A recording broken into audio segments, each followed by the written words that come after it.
আমাকে অনেক কয় খালি খারাপ খবর শোনাম দাদা ভিডিওত। আজকে একটা ভালো খবর শোনাবো। হ্যাঁ বলেন তো, আমাদের জন্য বাংলাদেশের জন্য সবচেয়ে ভালো খবর কি হইতে পারে? সবচেয়ে ভালো খবর যদি ইন্ডিয়ার মাতব্বরি করার হ্যাডম কমে। তাইলে প্রশ্ন, ইন্ডিয়ার দাদাগিরি করার হ্যাডম কি কমিছে? হ্যাঁ কমিছে, ব্যাপকভাবে কমিছে। আর আপনাদের চোখেও সেটা ধরা পড়বে, আমি এক এক করে ধরে দিব। কয়েক মাসের মধ্যে বুঝতে পারবেন এই জিনিসটা। ব্যান্ড পার্টি বাজান ইর্জা সাহেব, হ্যাঁ ব্যান্ড পার্টি বাজান, একটা আনন্দের সময়। আসেন একে একে দেখে দিই। আমেরিকার পররাষ্ট্রমন্ত্রী মার্কো রুবিও দিল্লিতে নায়ার গেছিল কয়েকদিন আগে বউরে নিয়ে, জানেন তো কেন গেছিলেন জানেন? কোয়াডের পররাষ্ট্রমন্ত্রী পর্যায়ের একটা বৈঠক চলতেছে। বাইরে থেকে দেখলে মনে হয় ভারত আমেরিকার সম্পর্ক ফুরফুরা একেবারে চরম রোমান্টিক, কিন্তু ভিতরের গল্প সম্পূর্ণ উল্টা। পুরো ব্যাপারটা খুলে বললে আপনারাও টাস্কি খেয়ে যাবেন। আজকে আমরা বুঝবো কোয়াড কেন মরিছে, ইন্ডিয়া কিভাবে বিশ্বমঞ্চে পিছু হটিছে, এবং এই পিছু হটা আরো কত দূর যাবি সেটা আমরা বুঝে দেখব। তার আগে বুঝে নিই কোয়াড আসলে কি, হাতি না ঘোড়া, মাদা না মুন্ডু। আসেন বুঝে দেখি। আগেও এটা নিয়ে বলছি আমার মেলা এপিসোডে, তবু আবার যাইতে নিতে তো অসুবিধা নাই, অনেকে হয়তো দেখেন নাই। কোয়াড হইতেছে আমেরিকা, জাপান, অস্ট্রেলিয়া আর ইন্ডিয়া, এই চারটা দেশের একটা জোট। উদ্দেশ্য একটাই, চায়নাকে ঠেকানো। কোয়াডের শুরু 2011 সালে, ওবামা তখন প্রেসিডেন্ট। ঘোষণা দিয়েছিলেন পিভট টু এশিয়া, মানে আমেরিকা এখন থেকে এশিয়ায় বেশি বেশি নজর দিবি। কেন? কারণ চায়না বড় হইতেছে, তাকে টেকাতে হবে। 2018 সালে ট্রাম্প আসলে আমেরিকা তাদের সেনাবাহিনীর প্যাসিফিক কমান্ডের নাম বদলে রাখলো ইন্দো প্যাসিফিক কমান্ড। নামের মধ্যে ইন্দো, বুঝেছেন তো, মানে ভারত হবে চায়নার বিরুদ্ধে আমেরিকার প্রধান হাতিয়ার। বুঝছাও? বাইডেনের আমলে ওবামা ট্রাম্পের শুরু করা এই খেলা কোয়ার্টার ফাইনাল থেকে উঠলো সেমিফাইনালে। সে 1992 সাল থেকে একটা নৌমহড়া হইতো আমেরিকার ইন্ডিয়ার, নাম ছিল মালাবার নৌমহড়া। শুধু দুই দেশ। 2020 সালে সেটা চারটা দেশ, যে কোয়াডের চারটা দেশ, এটার যৌথ সামরিক মহড়ায় পরিণত হইলো। মানে বুঝতে পারছেন তো, এটা একটা সামরিক জোট। 2021 সালে হোয়াইট হাউসে কোয়াড নেতারা প্রথম সরাসরি বৈঠকে বসলেন। ভারতকে দেওয়া হইল আমেরিকার গোয়েন্দা তথ্য, যুদ্ধ কৌশল, সমস্ত অ্যাক্সেস। মোদি তখন উড়েছে আর কি, ইন্ডিয়ার চোটপাট দেখেননি, কিন্তু সেই উড়াল বেশি দিন টিকলো না, সেই সুখের হানিমুন টিকলো না। আবার জিজ্ঞেস করেন না হানিমুনে কে স্বামী আর স্ত্রীকে। যাই হোক, আকাশে উড়াল তো দিলে একদিন পড়তেও হয়, যায় দিন ভালো আসে দিন খারাপ, তাই না? এবার করুন সুর হবে এডিটর সাহেব, সানাইয়ের সুর বাজান। কিভাবে এই সুখের বাসর ভাঙতে শুরু করলো সেটা দেখে আসি। প্রথম ধাক্কাটা আসলো অগাস্ট 2025-এ। ট্রাম্প সবার উপরে ট্যারিফ বসাইল না, তো ইন্ডিয়ার উপরে 50% ট্যারিফ বসাইল, শুল্ক। শুরুতে 25% ছিল, তারপর রাশিয়ার তেল কেনার অপরাধে আরো 25% যোগ করলো। বোঝার উপরে শাকের আটি, বুঝিছাও? হ্যাঁ, মোটে মার আলে না তপ্ত আর পান্তা। মোট 50%, দুনিয়ায় যে কোনো বড় বাণিজ্য সঙ্গীর উপরে সর্বোচ্চ, এমনকি চায়নার চেয়েও বেশি। 5 দফা বাণিজ্য আলোচনা হইলো 4 মাস ধরিয়া। দিল্লি আর ওয়াশিংটনের কর্মকর্তারা দৌড়াদৌড়ি করলো, ছুটাছুটি করলো, কিন্তু দুইটা পয়েন্টে আটকে গেল, কৃষি বাজার আর রাশিয়ান তেল। ইন্ডিয়া কিছুতেই ছাড় দিতে রাজি হইল না। ট্রাম্প ধৈর্য হারাইলো, আলোচনা ভেঙে গেল। জুনে G7 এর পরে ট্রাম্প যে মোদিকে ওয়াশিংটনে ডিনারে ডাকিছিল, মোদি তো অভিমান করছে। বউ যেমন অভিমান করে বাপের বাড়ি যায়, মোদি অভিমান করে চলে গেল ওড়িশায় তীর্থযাত্রায়, ট্রাম্পের আমন্ত্রণে গেল না। অগাস্টে ট্রাম্প 4বার ফোন করলো, মোদি একবারও ধরলো না ফোন। এটারে বলে সাইলেন্ট ট্রিটমেন্ট, বুঝিছাও? বউরা বা গার্লফ্রেন্ডরা রেগে গেলে বলে স্বামী বা বয়ফ্রেন্ডের ফোন ধরে না। হ্যাঁ, আমার ক্ষুদ্র ব্রাতদের শিখে দিলাম, বউ বা গার্লফ্রেন্ড রেগে গেলে ফোন টোন দেওয়া যাবে না, দিয়ে কোনো লাভ নাই, দিলে ক্ষতি আপনার। হ্যাঁ, বিন্দাস হয়ে ঘুরে হারাবেন, ওই নিজেই ফোন দিবে আবার কিছুক্ষণ পরে। যাই হোক, 5 দফা আলোচনা ভেঙে গেল। ফল কি হইল? কোয়াড সম্মেলন বাতিল। 2025 সালে ইন্ডিয়া যে সম্মেলন হওয়ার কথা ছিল, হইল না। ট্রাম্প তার ভারত সফরও বাতিল করলো, বুঝছাও? এরপরে দ্বিতীয় ধাক্কা,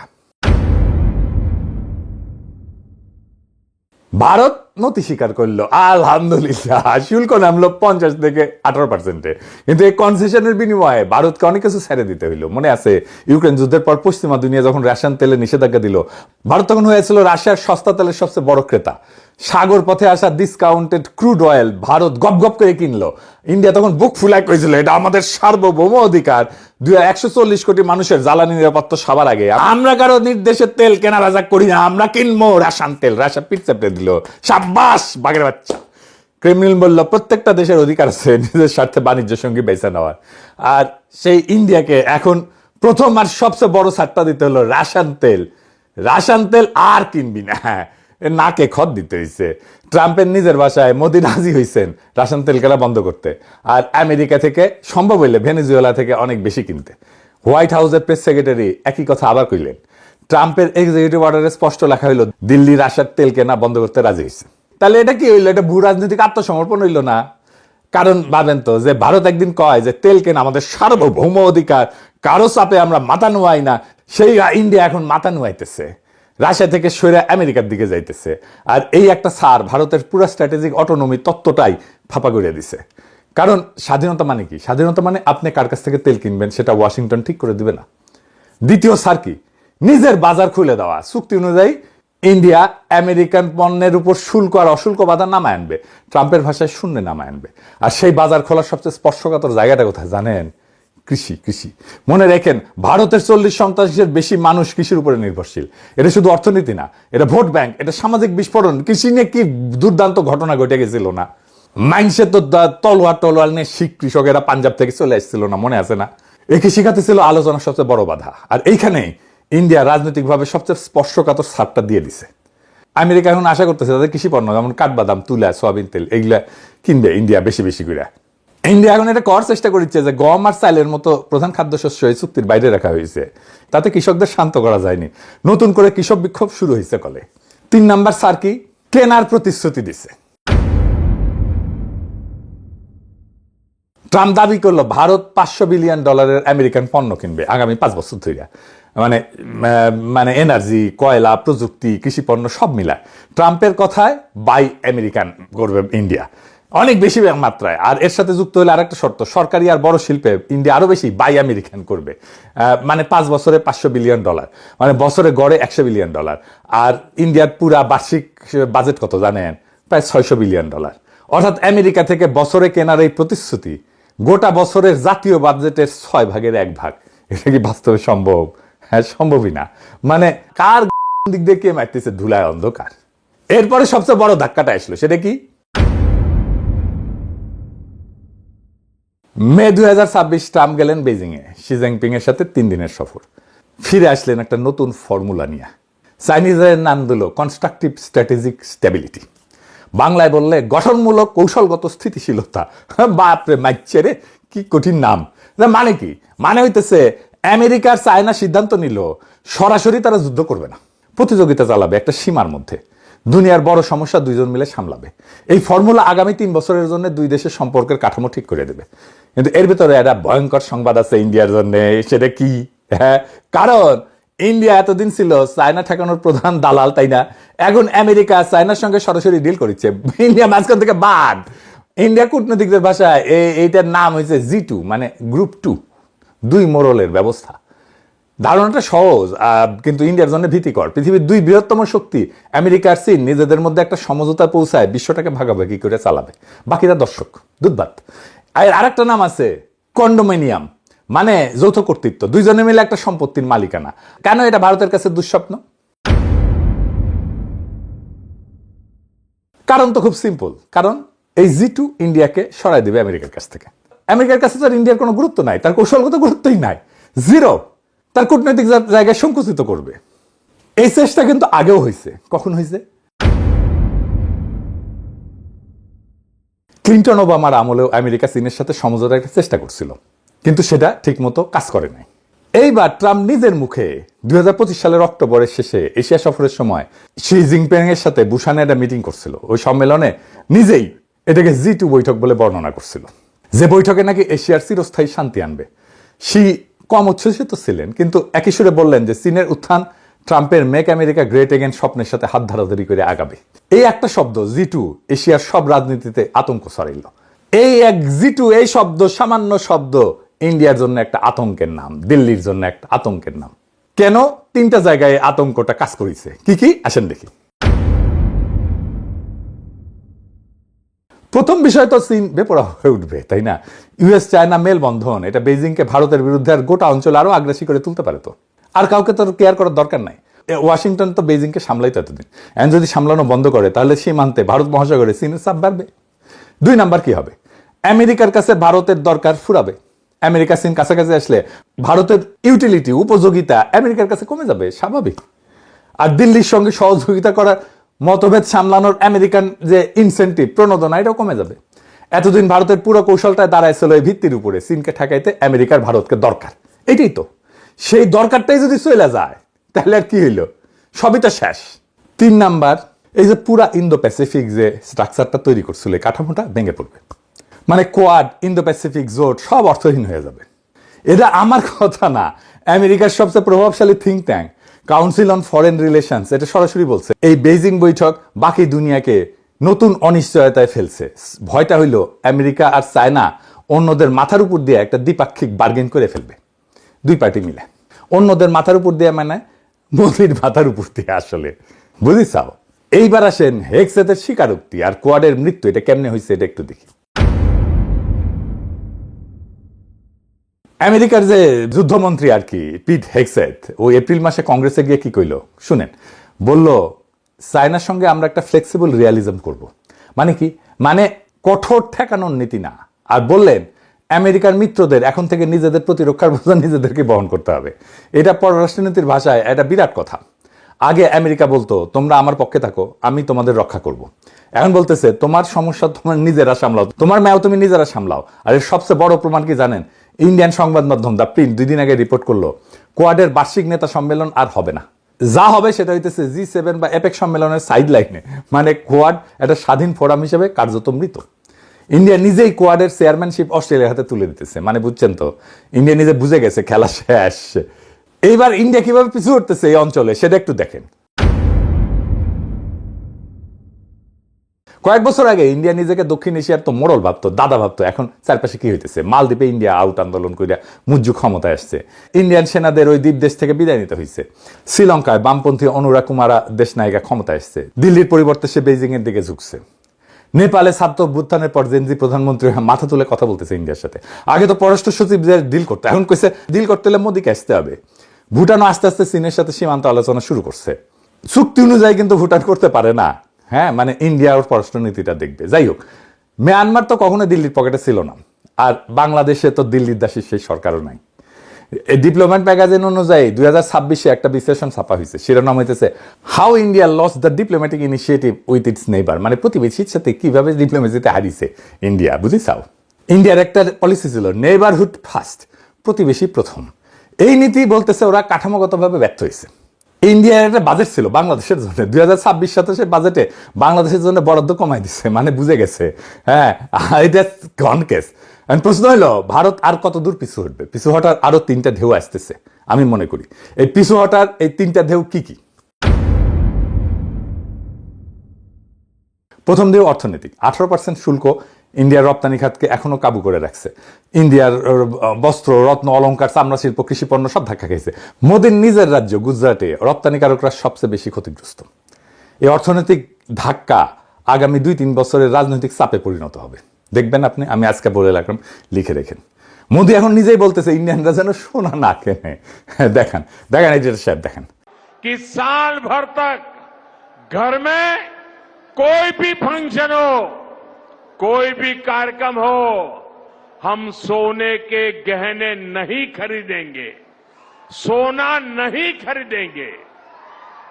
विदेशी मुद्रा बचाने के लिए हमारी देशभक्ति हमें चुनौती दे रही है और हमें इस चुनौती को स्वीकार करते हुए विदेशी मुद्रा को बचाना होगा। দেখলেন তো, নিজেই বলছে না যেন সোনা না কেনে।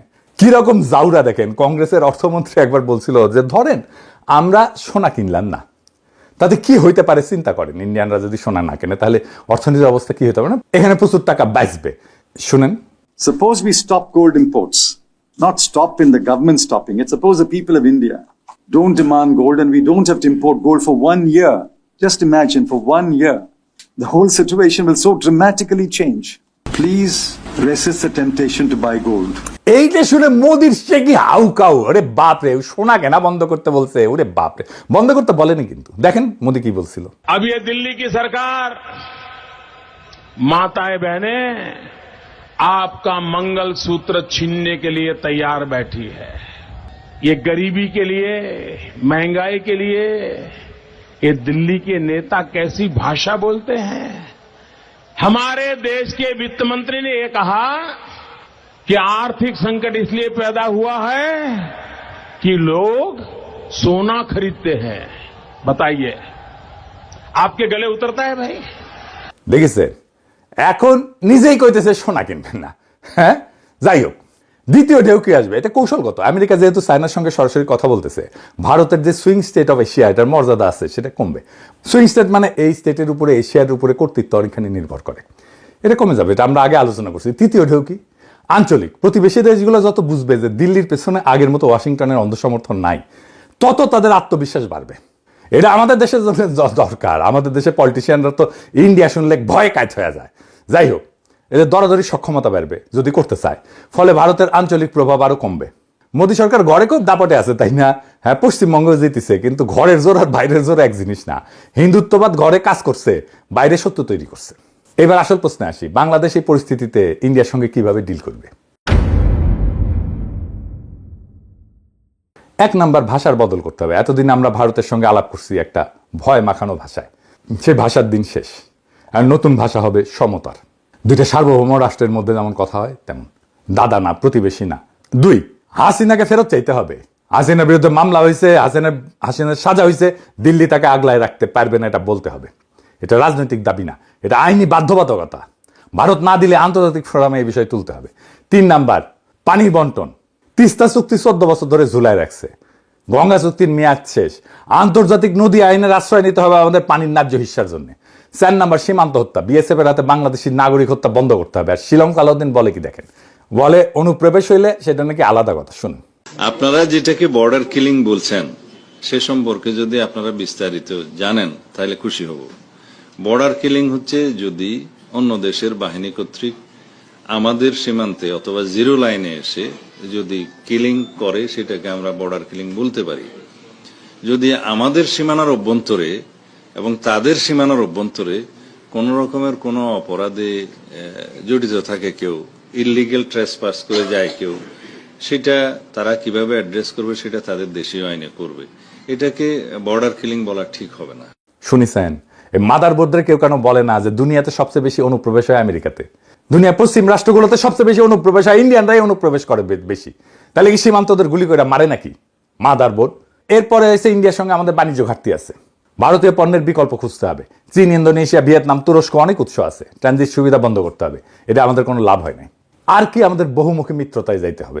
শুধু আমেরিকার দিকে তাকায় থেকে ইউনুস সরকার যে ভুল করছে সেটা পুনরাবৃত্তি করা যাবে না। জাপান, চীন, তুরস্ক, রাশিয়া, সৌদি আরব, ইন্দোনেশিয়া, মালয়েশিয়া সবার সঙ্গে শক্ত সম্পর্ক করতে হবে। কেউ একা চাপ দিলে অন্য জায়গা থেকে সাপোর্ট আসবে। 7 নাম্বার, পাকিস্তানের প্রশ্ন। এটা সবচেয়ে স্পর্শকাতর কিন্তু সবচেয়ে কৌশলগত। দিল্লি যতদিন বুঝবে বাংলাদেশ পাকিস্তান সম্পর্ক স্বাভাবিককরণ একটা রিয়েল অপশন, ততদিন দিল্লি বাংলাদেশের সঙ্গে দরাদরি করতে রাজি থাকবে। ভারতকে বুঝাই দিতে হবে যে বাংলাদেশ আর তাদের পকেট রাষ্ট্র না। কিন্তু এইগুলা কি পারবেন করতে? না মনে হয়। কারণ বিএনপি, জামাত, এনসিপি সবাই ইন্ডিয়ারে বাঘের মতো ডরায় তাদের সামরিক শক্তিকে। ওরা কল্পনা করতে পারে না যে ইন্ডিয়ার সামরিক শক্তিতেও হারানো সম্ভব। দুনিয়ার কোন শক্তি যদি মনে করে যে আক্রমণ করা একটা রিয়েল অপশন, তাহলে সে আক্রমণ বন্ধ করে রাখে না। বড় শক্তি সবসময় সামরিক শক্তির এই সক্ষমতাকে লিভারেজ হিসেবে কাজে লাগায়, এরই নিয়ম। কিন্তু ইরান শিখাইছে আমেরিকা, ইসরায়েলের মতো দুই পরাশক্তিকে, বৃহৎ পরাশক্তিকে ঘোল খাওয়ায় দেওয়া যায়। ভূ রাজনীতি একটা গেম। এই গেমে দুর্বলেরা হারে না, সবলেরাও জেতে না। যারা টাইমিং বোঝে তারা জেতে। বাংলাদেশের ভাগ্য ভালো যে এই মুহূর্তে আমরা একটা বিরল জানালা পাইছি। আমেরিকা চায়নার সঙ্গে ডিল করতেছে, ভারত পিছু হটতেছে, চায়না দক্ষিণ এশিয়ায় উপস্থিতি বাড়াইতেছে, জাপান, কোরিয়া, তুরস্ক সবাই বাংলাদেশের দিকে তাকায় আছে। এই জানলা চিরকাল খোলা থাকবে না। 2-3 বছরের মধ্যে নতুন কাঠামো বসবে। সেই কাঠামোয় আমরা কোথায় থাকবো সেটা এখন ঠিক হইতেছে। বাংলাদেশের এখন প্রভুর পেছনে দাঁড়ায় থাকার দিন শেষ। নিজের পায়ে দাঁড়ানোর সময় সাহস দরকার, কৌশল দরকার, ধৈর্য দরকার। সেটা করতে পারলেই বাকি দুনিয়া আমাদের সম্মান করবে। আর সেই সম্মান থেকে আসে কৌশলগত শক্তি। সেটা বাংলাদেশের প্রচলিত রাজনৈতিক দলগুলো পারবে না, তাদের ভীরুতার কারণে। আফসোস, আমাদের আসলে জনগণের রাজনৈতিক দল লাগবে। সেটা গড়ে না তোলা পর্যন্ত আমরা কোনো সুযোগ কাজে লাগাতে পারবো না। যেমন জুলাইকে আমরা রক্ষা করতে পারি নাই, এই নতুন রাজনৈতিক দল গড়ে তোলা কিন্তু কোনো জটিল বিষয় না, জটিল কাজ না, টাইমও বেশি লাগবে না। খালি লাইগা পড়তে হবে, সবকিছু তৈরি আছে, মানুষজন ঝাঁপে পড়বে। আশা করি সেই কাজটা হবে তাড়াতাড়ি, ইনশাল্লাহ। ইনকিলাব জিন্দাবাদ।